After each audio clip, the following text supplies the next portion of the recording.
Again, I'm talking to my friend, journalist Jeff Biggers, jeffbiggers.com.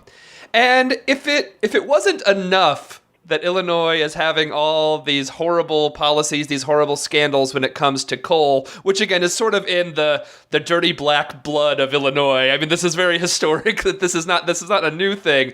But now Illinois is really getting heavy into the horrible process of hydrofracking as well. Tell us a little bit about that, Jeff.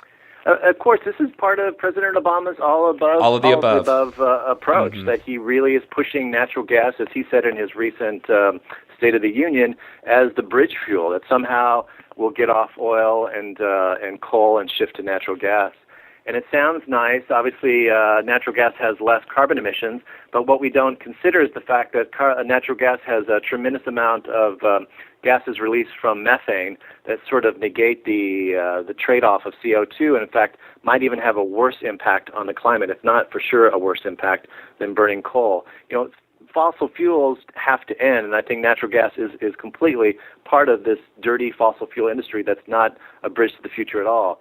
Illinois has not a tremendous amount, but definitely has huge reserves, of course, of oil and natural gas. And last year, there was quite a ferocious battle, whereas California and, of course, New York waited for a year to decide whether or not they should maintain a moratorium on fracking until we truly understood the health and environmental impact, especially to our water.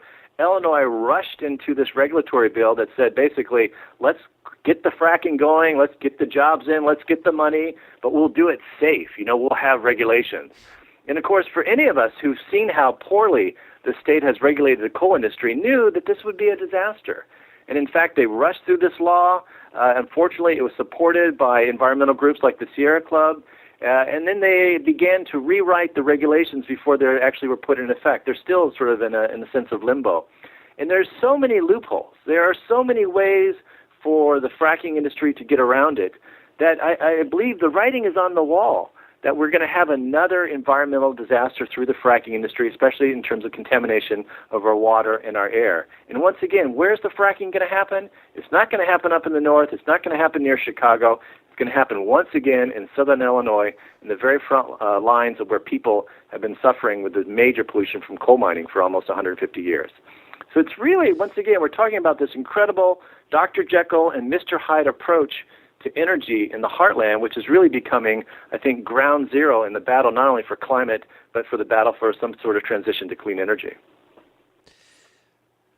You and I met in Chicago, several years ago. I live in Boston now, but I have so many friends in Illinois. Anytime a major story like this comes out of Illinois, it's something that I like to cover just because, I love the state and I have so many people, friends and stuff that live there. So talk a little bit about, you mentioned some of the resistance that's happening in Illinois. Talk about some of the groups that are trying to fight fracking, that are trying to fight the horrible coal policies, because again, it's so entrenched, and it's from the governor to the EPA there. Talk about some of the groups and some of the activism that they're doing in Illinois, and how people can get involved to actually try to root out this horrible problem that is just entrenched in the state. Sure. I think first and foremost, the rule to me is you get involved with your local community. And that is always working with people who are there on the front lines, people who are in the grassroots. There's obviously national environmental organizations that have their affiliates in every state. But I think, as we've seen historically, the biggest change often happens with people who are affected, people who are impacted, and people who work as a grassroots community to get it out. For example, this weekend I've been working with a group called Stand Up to Coal, which is over in eastern Illinois in Vermilion County, just outside of Champaign-Urbana. And they're fighting a massive coal mine that's going to be coming in and affecting their farms. And so it's not like they're relying on these national organizations that really don't live in their area. What they're trying to do is bring together a grassroots approach to affect change in their community and stand as a united voice. Same thing in Southern Illinois. You have all sorts of groups coming together. For example, in the fracking movement, there was the Illinois People's Action out of Bloomington. There was a group called SAFE, which was Southern Illinoisans Against Fracturing Our Environment. It was a grassroots approach that said, hey, we really have to have a local approach to these very important issues. Let me tell you, one of the most interesting things to me happened last week during elections in Johnson County, which is once again one of our southernmost counties in Illinois. A group came together and said, hey, why don't we do this innovative ballot initiative that says we have a right to community rights to decide who's going to be coming in and plundering our county, basically.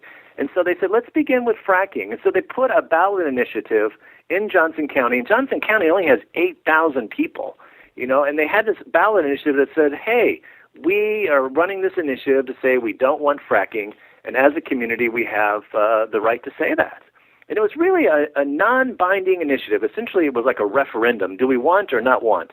And of course, fracking is regulated by the state, but this very innovative approach, it's starting to move across the country. It's called the Community Rights Program, the Community Rights Project. It comes out of Pennsylvania. It's moved to New Mexico. It's moved up to Iowa and Wisconsin, these areas, that basically says communities, and especially counties, these are very rural communities that don't have incorporated towns, have a right to decide whether or not they want these out-of-state extraction companies coming in.